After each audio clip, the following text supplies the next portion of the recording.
Hey YouTube, this is Robinax1 here, and welcome back to Comic Book Haul. So, yeah, this is obviously the Comic Book Haul for the April month. Unfortunately, I didn't do Free Comic Book Day, yesterday, as none of my local comic book stores were doing it, sadly, which is ridiculous to me, but yeah. So, you're not gonna have any of the Free Comic Book Day stuff, which is unfortunate, as I was really looking forward to Free Comic Book Day, but that didn't happen. But I did, however, get like a bunch of comic books, just like a bunch of comic books.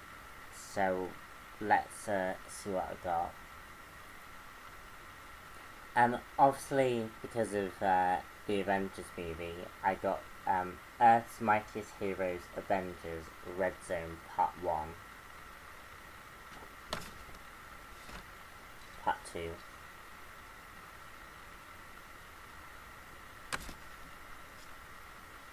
Part 3.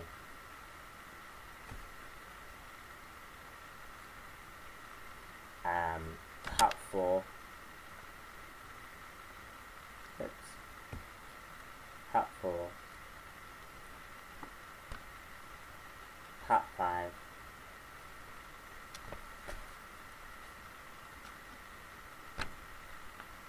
And Part 6. So yeah, expect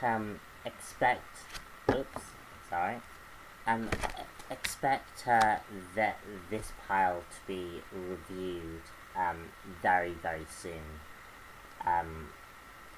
because I've read a portion of this, and it's not that bad actually, and I love just the artwork on these covers. It's really good. So I got that. I also got Tales of the Witchblade, issue 1, issue 2. Sorry if you can't see that. Issue 2. Issue 3. If you can see it. Issue 3. Issue 4.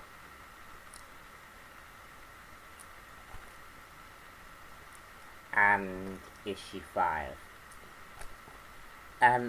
As you guys know, I have reviewed the Witchblade Rebirth series. So I found this at my local comic book store, and I decided to see what it was all about. So I'm really looking forward to reading this stuff. And then I also got Angel in Hiding, Azrael, Part 1 of 3. I'm really looking forward to reading this this comic. Yeah, bit of Batman for you. So that's the categories that I will be reviewing pretty soon. Because you guys are gonna get a bit of a host of comic book reviews that I've done, and I'm just gonna throw that at you. And then I got some like single issues, but they're incomplete arcs. So if you want a review, an incomplete review, just leave a comment down below, but I'd prefer to read everything together. But I got Daredevil Tree of Knowledge, Part 1,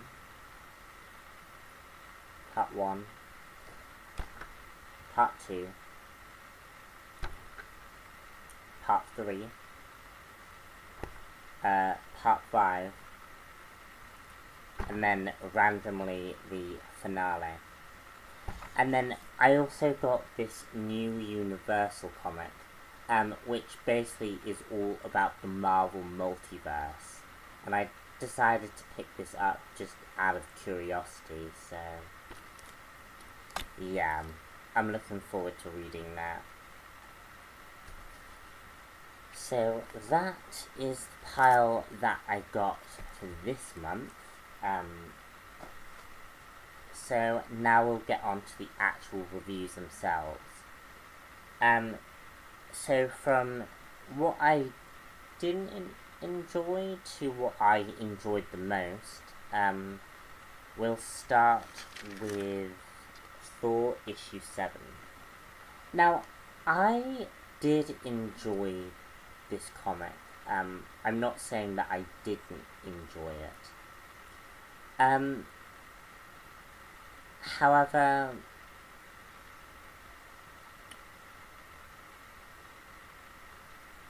yeah, I'm not saying I didn't enjoy it, but it wasn't as good as some of the other stuff I read this week. So basically we have Lady Thor basically fighting off against the Destroyer. And we receive this like flashback to a S.H.I.E.L.D. agent called Roz Solomon, who basically has been trying to uncover what Roxxon has been up to, and this basically leads Roz onto onto the moon, where Roz basically, it's implied, might be Lady Thor. And we also have Thor basically gathering together an army to aid Lady Thor. This issue was pretty cool. The whole idea of this issue to me, though, does seem like it hinges on the identity of who Lady Thor is. Who is basically behind the mask? Is it this Roz Solomon character, or is it someone else?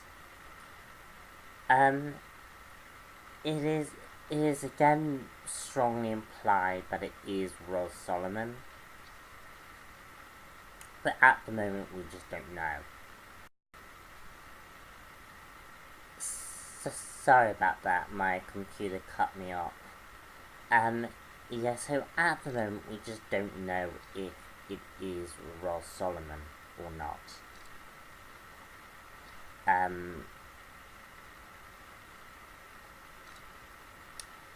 I also like the fighting, the fight between Thor and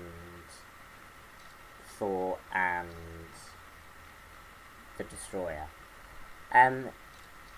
Lady Thor, the thing is about Lady Thor is she does seem like she's learned the skills from Thor. Lady Thor sort of, she's very new at this whole heroic thing. And it is pretty nice to see a new character sort of experience these new things. And really, I'm just seeing where this book really leaves off. I am getting the Secret Wars Thor, Army of Thor thing. I'm just curious to see where this story will leave off and how it's going to tie into Secret Wars. So that's Thor. Now, this book is quite controversial. And that's All New X-Men issue 40. This book has been very, very controversial because of what it's done to a certain character, which I'm gonna explain about in a minute. So, issue 40 basically takes place after the events of Black Vortex. Kitty Pryde has gone off to be with her fiance, and the original X-Men have basically regathered together on Earth, and are just spending some R&R time. Magik has now been placed as their, professor teacher, role. And basically, it's basically a character building issue. Well, we basically see Angel revealing that he's in love with X-23, and that Angel has been basically trying to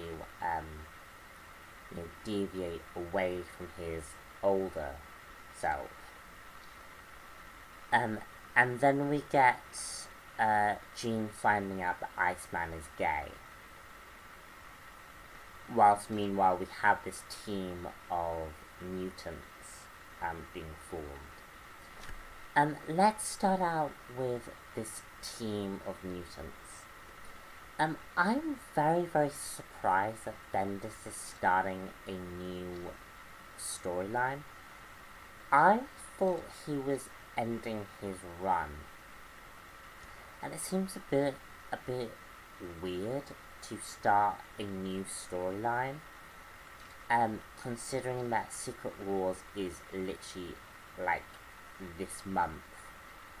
So I'm a bit curious as to what's going on, whether Bendis is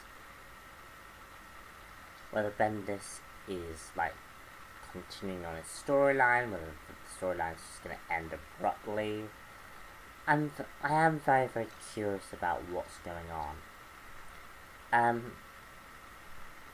But the stuff going on with Iceman, the fact that Bendis has made Iceman gay, considering what X-Men stands for and what X-Men originally stood for back in when it was created, I don't mind it. First off, I love the fact that Bendis said that the reason why the current Iceman isn't gay is because maybe some of the is because of the way sexuality, the way that homosexuality, I think, the way being gay was conceived wasn't really highly thought of. And what I really like with this story is that Bendis got an opportunity to really explore, and really bring back to the forefront that actually being gay is now generally more accepted into our society. There are still problems, yes, with sex, people do still perceive and still have this old-fashioned notion that you can't love, that relationships should only be with a man and a woman.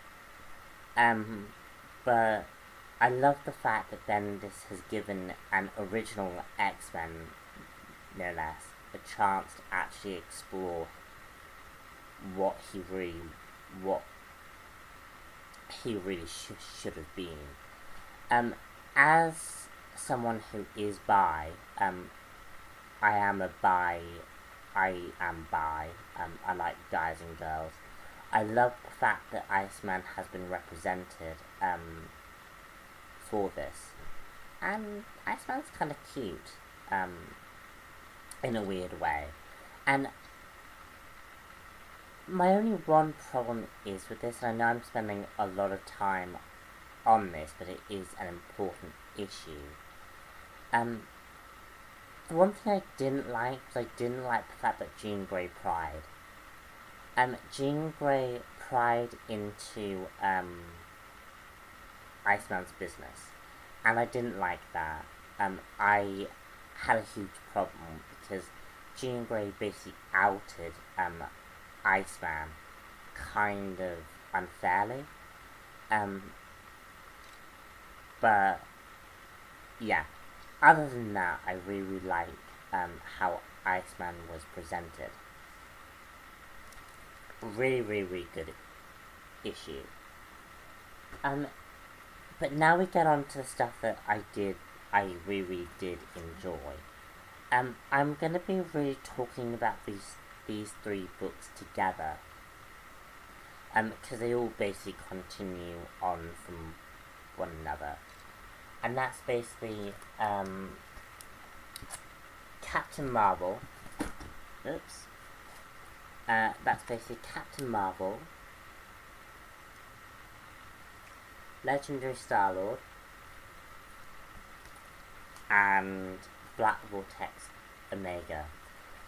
This basically concludes the Black Vortex storyline, which I have been trying to follow, to the best of my ability. And I have really, really been enjoying this storyline. It's very much reminded me of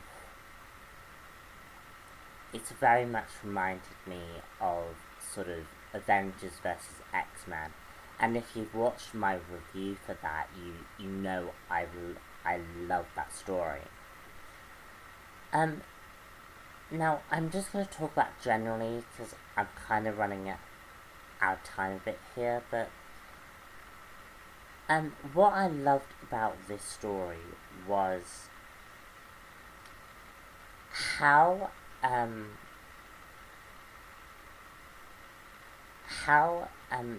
Black Vortex seems to symbolize power. And it's very, very interesting how some people choose this power and some people refuse its power.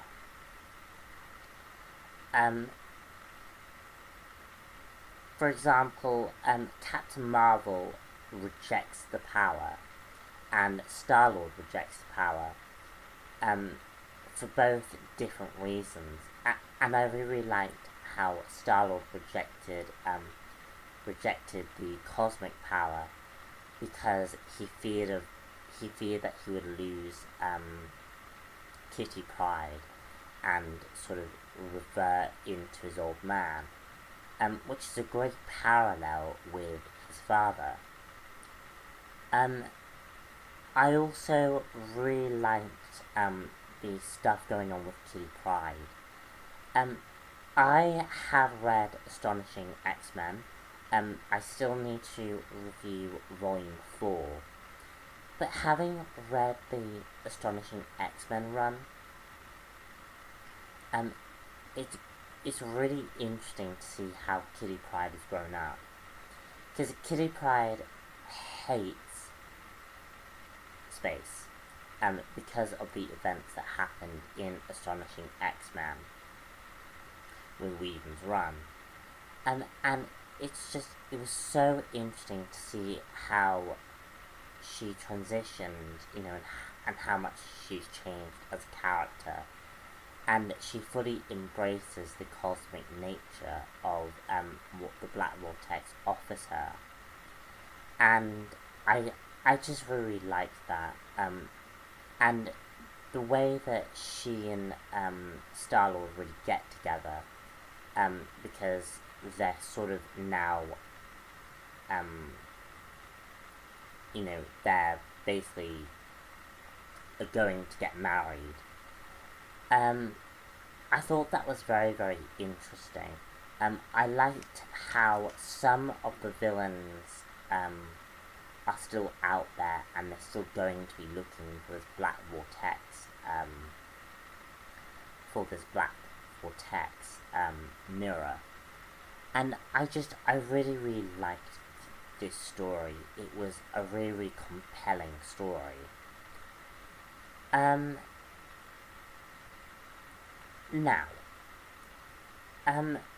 my only thing is, with this story, is it's a little preachy. Towards the end, it gets really, really preachy. But it is such a nice ending. And it's very, very interesting because Secret Wars is literally right across the, is literally like, it starts this month. So it's literally right around the corner. But it's really interesting to see that the writers aren't afraid of telling compelling and brilliant stories. And I will admit, I kind of want to see Black Vortex sort of continue. Because this is such an interesting, an interesting story. And compared to a lot of events that I've read, it's really nice to have a happy ending to a story. And I really, really liked it. But my number one pick this month had to be Injustice Year 3 Annual. Now, obviously, as you guys will, if you've been following this channel, I love Injustice, but I have not thought Injustice Year 3 has really been my thing, and a lot of that is because I don't know the magic side of DC very well, and Year 3 is all about the magic side of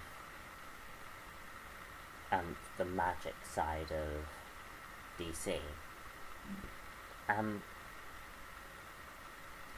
But this very much goes back to basics with a lot of the stories, and it sort of returns to my understanding of Injustice.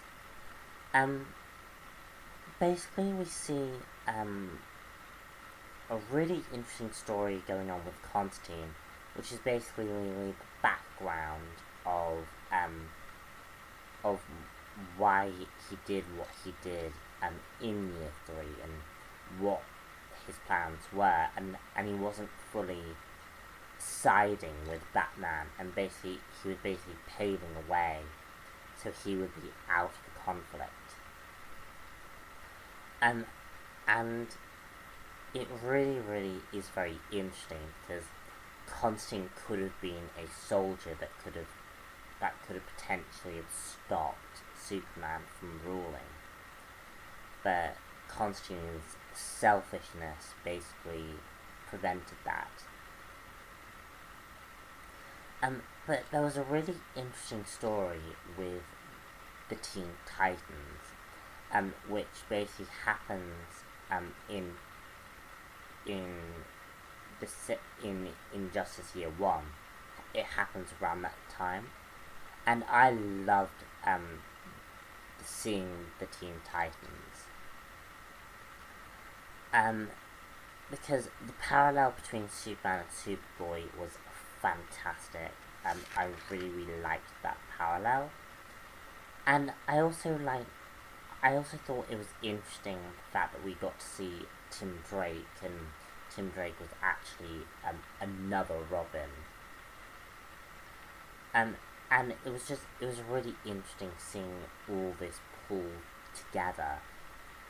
And I just thought it was a really, really good issue, and the art continues to be fantastic. I'm